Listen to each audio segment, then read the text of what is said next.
Microsoft is preparing to charge $800 for an Xbox Series X released in 2020. Meanwhile, the cheapest Series S will cost $500, even though it launched for $299. Nothing faster, larger, or newer comes with either increase. Microsoft's explanation, the memory shortage, the financing plan, and why the Series S may have lost its entire reason to exist.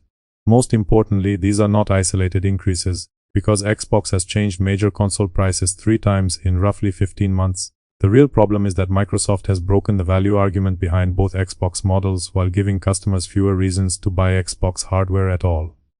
Normally, 6-year-old technology becomes cheaper through discounts, bundles, redesigns, or simple competition. Executives looked at that tradition and decided aging hardware should behave like expensive property. Starting on August 1, 2026, prices rise worldwide without a new processor, stronger graphics chip, larger standard drive, or redesigned machine. Beginning with the 512GB Series S, Microsoft adds $100 and raises the price to $499.99. Next, every 1TB model gains $150. Therefore, the 1TB Series S becomes $599.99. Likewise, the digital Series X reaches $749.99. Finally, the disc Series X lands at $799.99. Immediately, the central problem becomes obvious. Buyers are paying next-generation prices for the same generation that launched nearly 6 years earlier. Somehow, Xbox has created the reverse discount. The machine gets older, the value gets weaker, and the price climbs anyway. Consider the Series S, because this is where the strategy begins to collapse. Originally, Microsoft sold that console as the affordable route into current generation gaming. At $299, its compromises made sense. Players accepted lower graphics power, no disk drive, smaller storage, and a 1440p target because the entry price was low. Now, the same 512GB model is moving toward $500. For comparison, the stronger Series X originally launched for $499.99. So the budget console now costs what the flagship cost at launch. Yet the Series S still has half a terabyte of internal storage. Furthermore, it remains digital only. Its graphics remain weaker than Series X hardware. Console performance still targets 1440p gaming instead of native 4K. Half a terabyte also disappears quickly once modern games, updates, saved captures, and system files start consuming space. Adding an official expansion card can turn the supposed bargain into a much more expensive purchase. Imagine buying the cheapest Series S for $500 and then discovering that extra storage pushes the total close to the price of a stronger machine. Because the console has no disk drive, owners also lose access to used games, borrowed games, bargain discs, and physical resale. Perhaps those limits were acceptable at $300. However, $500 changes every comparison.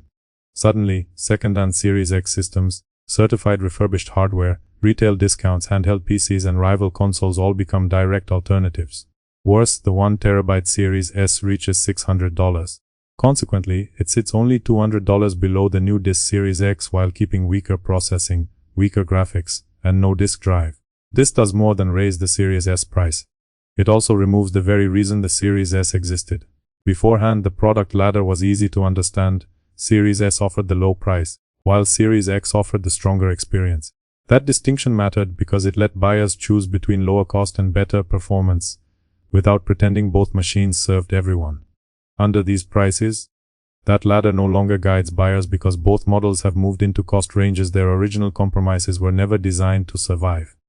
Unfortunately, the budget Xbox is only the beginning, because the flagship price is even harder to defend. Remember, the standard Series X launched for $499.99.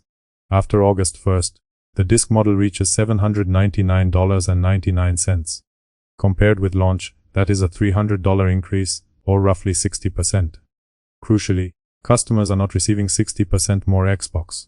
They still receive the same processor family, graphics design, generation, and 1TB of internal storage. Yes, the Series X remains capable hardware. Still, capability and value are not the same thing.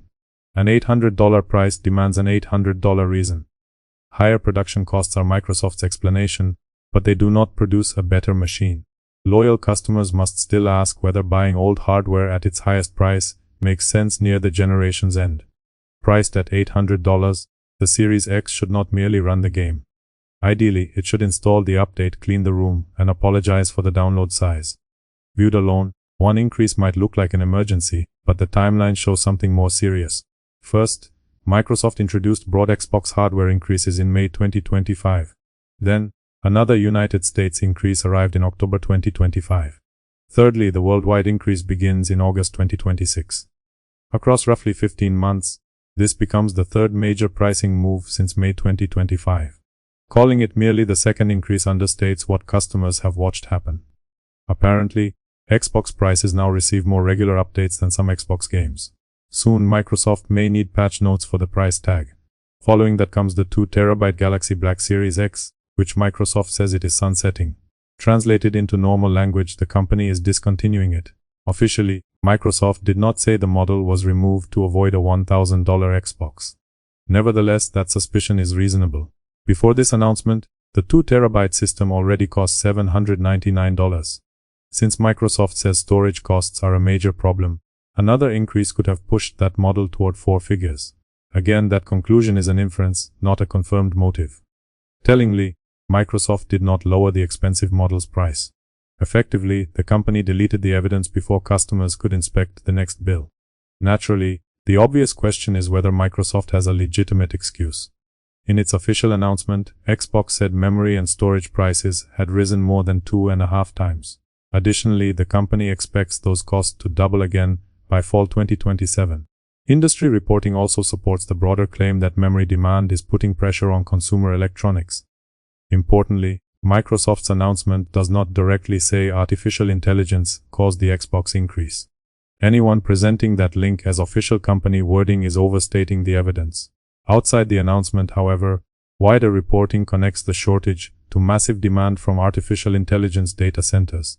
Corporate investment also places Microsoft among the largest backers of that expansion. Admittedly, this does not prove Xbox directly created the shortage, but it explains why gamers see Microsoft as both a participant in the gold rush and the company mailing them the equipment bill. Components may cost more, yet Microsoft still decides which products to sell, how much pressure to absorb, and how much cost to pass to customers. Defenders will say consoles often sell with thin margins, inflation has changed every industry, and current owners are not forced to upgrade.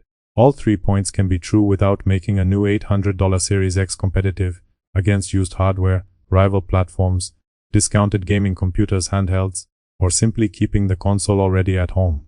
By this stage, the pricing problem is clear, but Microsoft's proposed solution makes the strategy even stranger. Faced with prices that sound hostile to ordinary households, Microsoft announced several affordability programs. One option is buy now, pay later through eligible Microsoft Store purchases. Another offers 0% annual financing for up to 12 months through participating partners. Retailers will also offer more previously owned consoles. Certified refurbished systems can receive discounts of up to $100. These programs may genuinely help some buyers manage a purchase. Plainly, they do not make new consoles cheaper. Financing divides the price into smaller pieces.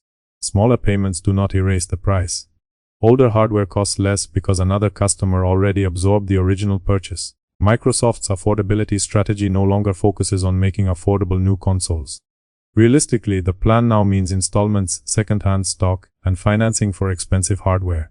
Congratulations, buying an Xbox now follows the same emotional process as replacing a broken washing machine. Shoppers entering the ecosystem now face an uncomfortable choice.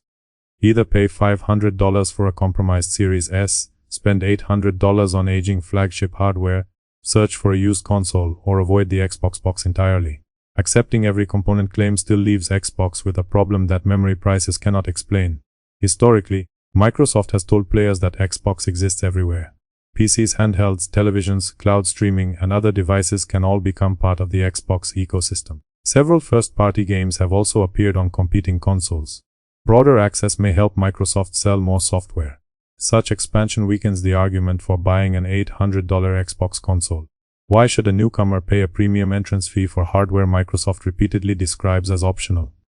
Existing owners may stay because their libraries, friends, subscriptions, and habits are already established. With these prices, new Xbox consoles increasingly look like products for committed existing customers rather than convincing entry points for newcomers. Ironically, the company is charging more for the box while repeatedly explaining why people do not need the box. Everything is an Xbox, except apparently an affordable Xbox. Once the three price increases, unchanged hardware, disappearing premium model, financing programs, and multi-platform strategy are placed together, the final picture becomes difficult to defend. Ultimately, the price table is brutal in its simplicity. $500 buys the cheapest Series S with 512 GB. $600 buys the 1 TB Series S. $750 buys the digital Series X. $800 buys the disc Series X. Gone is the 2 TB model. Worryingly, Microsoft warns that memory and storage costs could become even worse before fall 2027. Nobody should pretend this shortage affects Microsoft alone.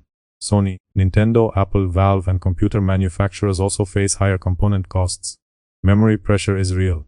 Consumers do not buy supply chains, they compare products, and many will reject an $800 console built on 2020 hardware. Current owners should consider no upgrade the smartest available choice. Newcomers may find used and refurbished hardware far more sensible than Microsoft's new prices. Waiting for future hardware may beat paying the highest price near the end of the current generation. Xbox began this generation by promising the most powerful console. Instead, it may finish by offering the most powerful monthly payment. Would you spend $800 on a Series X, buy used hardware, switch platforms, or keep the Xbox already sitting under your television?